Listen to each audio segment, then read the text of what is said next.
Hello दोस्तों, कैसे हैं आप। उम्मीद करता हूँ अच्छे ही होंगे। तो मैं अनुज सारस्वत आपका स्वागत करता हूँ आपके चैनल हिंदी मज़ेदार कहानियों में। तो चलिए शुरू करते हैं आज की मज़ेदार कहानी। चालाक गिद्ध। किसी जंगल में बहुत बड़ा सरोवर था। उस सरोवर में एक बूढ़ा गिद्ध रहता था, लेकिन वह बड़ा ही दुष्ट था। वृद्धावस्था के कारण वह मछलियों का शिकार करने में असमर्थ हो चुका था। एक दिन वह भूख से बेचैन होकर सरोवर के किनारे बैठा रो रहा था। जब केकड़े ने उसको रोते देखा तो वह उसके पास आकर हमदर्दी दिखलाते हुए बोला, आज तुम अपने भोजन की व्यवस्था न करके सरोवर के किनारे खड़े होकर इस तरह से क्यों रो रहे हो। दुखी होकर गिद्ध ने कहा, मित्र, तुम सत्य कह रहे हो। मुझे मछलियों का भोजन करने से नफरत हो चुकी है, इसलिए मैंने संन्यास ले लिया है। यही कारण है कि मैं पास में आई मछलियों को भी नहीं पकड़ता हूँ।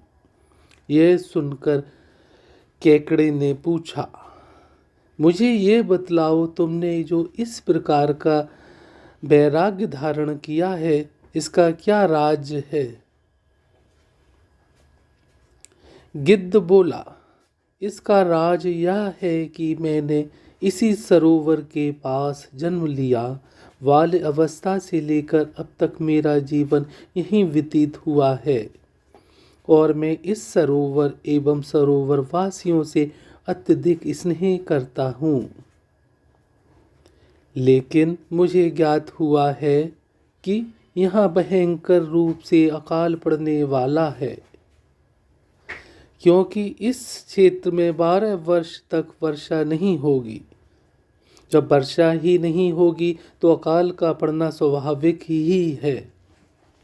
केकड़े ने पूछा, इस बात का तुम्हें ज्ञान कहाँ से हुआ। गिद्ध ने कहा, मुझे एक ज्योतिषाचार्य ने बताया है। उसने कहा है कि बहुत जल्दी ही ऐसी स्थिति पैदा होती है जिससे 12 वर्ष तक बारिश नहीं होगी। इस स्थिति में भयंकर रूप से अकाल पड़ने लगता है। इस सरोवर में तो वैसे भी बहुत कम पानी है, कुछ दिनों में यह भी सूख जाएगा। आगे गिद्ध ने कहा, तब ऐसी स्थिति में सभी जीव जिनके साथ मैं खेला खाया बड़ा हुआ मौत के मुंह में समा जाएंगे और दूसरे तालाब के सभी जीव अपने छोटे छोटे ताल तलैयों को छोड़कर बड़े सरोवर में चले जा रहे हैं। बड़े बड़े जीव तो स्वयं चले जाते हैं, लेकिन छोटे छोटे जीवों के लिए ही परेशानी होती है। ऐसी परिस्थिति में उनका क्या होगा। दुर्भाग्य यह है कि सरोवर के जीव बेफिक्र से बैठे हुए हैं, जैसे कुछ होने वाला ही नहीं है। मैं उन्हीं के लिए दुखी हूँ कि उनका सारा वंश मृत्यु के आगोश में चला जाएगा और वंश का नामो निशान मिट जाएगा। केकड़े ने गिद्ध के मुख से निकली हुई इस अशुभ बात को सभी जलाशय के जीवधारियों तक पहुंचा दिया। इससे सभी जल जीवधारियों में खलबली मच गई और सभी जीवधारी, जिसमें कछुआ, मछलियाँ, मेंढक आदियों ने गिद्ध को घेर कर पूछना शुरू कर दिया, क्या किसी तरह के उपाय से हमारे प्राणों की रक्षा हो सकती है। गिद्ध ने चालाकी के साथ बोला, यहाँ से कुछ ही दूर पर एक बहुत ही विशाल एवं गहरा जलाशय है, जिसमें कमल के फूल खिलते रहते हैं। यह जलाशय इतना विशाल है कि अगर अगले 24 वर्षों तक वर्षा ना होए तब भी उस जलाशय का पानी नहीं सूखेगा। अगर आप सभी लोग उस विशाल जलाशय में जाना चाहोगे तो मैं अपनी पीठ पर एक एक कर सभी को पहुंचा दूंगा। सभी जल जीवधारियों ने उस गिद्ध की बात पर विश्वास कर लिया और सभी कहने लगे, मुझे पहले ले चलो, मुझे पहले ले चलो।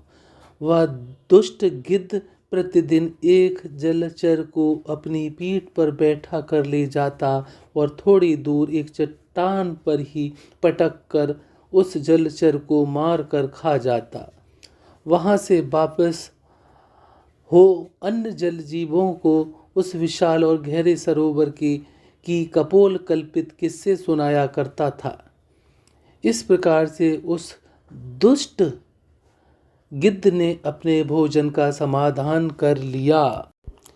एक दिन केकड़े ने गिद्ध से कहा, सर्वप्रथम मेरा आपसे वार्तालाप हुआ था, लेकिन आज तक आप मुझे उस जलाशय में नहीं ले गए। मेरे प्राण भी तो बचाइए। गिद्ध ने केकड़े की बात को सुनकर विचार किया, मछलियों का भोजन करते करते तो मेरा जी भर गया है, क्यों न आज केकड़े के मांस का स्वाद लिया जाए। यह विचार कर गिद्ध ने केकड़े को अपनी पीठ पर लाद लिया और चट्टान की ओर उड़ान भरी, जहां वह प्रतिदिन मछलियों को मारकर खा जाता था। केकड़े ने दूर से उस चट्टान पर मछलियों की हड्डियों का ढेर सा देखा तो वह सावधान हो गया और समझ गया कि ये दुष्ट गिद्ध किस उद्देश्य से मछलियों को यहाँ लाता था। फिर भी वह अनजान बनकर बोला, हे गिद्ध, वह जलाशय अब कितनी दूर रह गया है, क्योंकि मेरे वजन से आप काफ़ी थक गए होंगे, इस कारण से ये मैं आपसे पूछ रहा हूँ। तो वह दुष्ट गिद्ध ने विचार किया, अब इसको सत्य बात कह देनी चाहिए, अब इसमें कोई हानि नहीं है। इसलिए वह बोला, अब दूसरे जलाशय की बात आप भूल ही जाओ केकड़े भाई, यह तो तेरे जीवन की आखिरी यात्रा चल रही है। अब तेरे दिन पूरे हो चुके हैं, अतः इस आखिरी समय में अपने भगवान को याद कर ले। इसी चट्टान पर पटक कर तेरे प्राण निकाल कर तेरे मांस को स्वाद से खाऊंगा। दुष्ट गिद्ध अभी यह बात कह ही रहा था कि केकड़े ने अपने पैने नुकीले दांतों से उस गिद्ध की कसकर गर्दन पकड़कर तड़पा तड़पा कर उसके प्राणों का अंत कर दिया।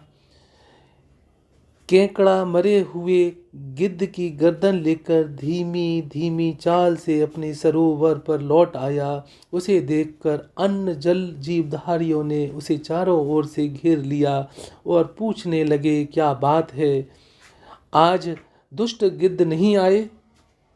हम सभी लोग उसके साथ सरोवर जाने का इंतजार कर रहे हैं।